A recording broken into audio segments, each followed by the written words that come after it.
आमर संविधान प्रणेता आम समस्त चिरस्मरणीय बाबा साहेब भीमराव आंबेडकर 125तम जन्म जयंती अवसर रे आमर जो गौरवमय संविधान जहाँ को आम जी आम मार्गदर्शक आम देश आम व्यवस्था आम गणतंत्र शक्तिशाली करने जो माने निरंतर निजर पूरा समय दे देश मातृका को गोटे नुआ संविधान देवार जो माने आम पाई समस्त समय एवं बुद्धि एवं लोक मानकर हित पाई कौन करा से संविधान तैयारी करथिले ताको आम स्मरण करुछन समस्ते। ये अवसर रे भारतीय जनता पार्टी 75 वर्ष संविधान गौरव दिवस पालन करुछि। नवेम्बर 26 रु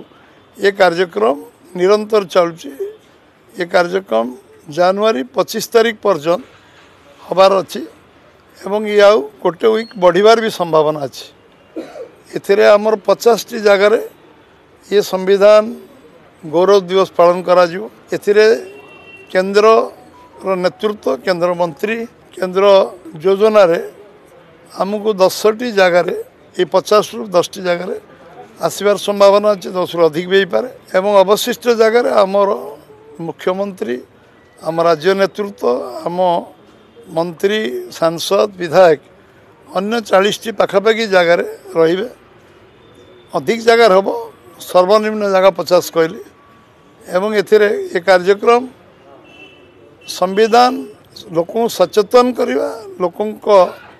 मन भितर संविधान प्रिएम्बुल विषय लोक अवगत करवा एवं संविधान आम समस्त उद्दिष्ट अच्छी एवं एथिरे आमर योगदान अच्छी। विगत दिन मानक जो शासनकर्ता माने संविधान दुरुपयोग करते से विषय मध्य अवगत करा विषय चर्चा रे बुद्धिजीवी सम्मेलन मुख्यतः करा से विषय अवगत करा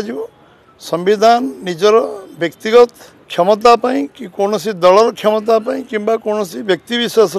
स्वार्थ पाई उद्दिष्ट नुहे एटा समाज पाई देश पाई राष्ट्र हित पाई संविधान विनियोग हवा दरकार। आम केते मर्यादा को बढ़ेवा से हूँ आम समस्त परम कर्तव्य। से पवित्र संविधान को आम सम्मान जनइले आम देशर गणतंत्र से शक्तिशाली हो पार एवं ये 75 वर्ष कथा को अवगत करा एवं विगत सरकार आम सरकार रे संविधान प्रति कौन कौन कर्तव्य किए कर बुद्धिजीवी समावेश आलोचना चर्चा करा एबे आम पाखे 3 जन लोकंकर तारीख आमको मिली। 20 तारीख दिन भुवनेश्वर अनुराग ठाकुर पूर्वतन केंद्र मंत्री ये कार्यक्रम में जोग देवाई स्वीकृति देते एवं 22 तारीख दिन आमर सर्वभारतीय साधारण संपादक एवं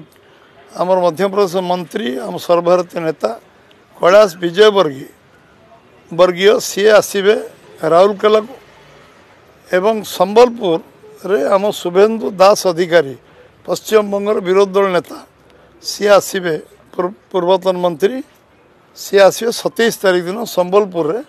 ये कार्यक्रम पर स्थिर एवं ये कार्यक्रम आमे बुद्धिजीवी स्तर रे केवल रखा चाहूँ बुद्धिजीवी सम्मेलन बुद्धिजीवी माने ये विषय को तल पर्यटन नेबे एवं संविधान बाबद रे आमर जो चिंतन अच्छी आम मन कथा अच्छी साधारण लोक संविधान विषय चर्चा आलोचना करतु से इंटेलेक्चुअल गोटे बड़ भूमिका रही बुद्धिजीवी सम्मेलन अधिकांश हम एवं तल स्तर में ये कार्यक्रम हम एक जिला स्तर रे सब डिविजन स्तर रे एवं विधानसभा स्तर में कार्यक्रम को संविधान गौरव दिवस पालन करा अवसर रे आपण माने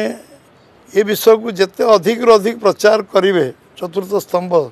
विशेषकर सांबादिक भाई माने अन्य सब विषय को कम करके आम यदि ये जनवरी 26 पर्यंत 31 पर्यंत आवश्यक पड़े संविधान विषय अधिक चर्चा आलोचना व्यवस्था और प्रचार प्रसार करवा ये आम समाज देश साधारण लोक निश्चय लाभदायक हो।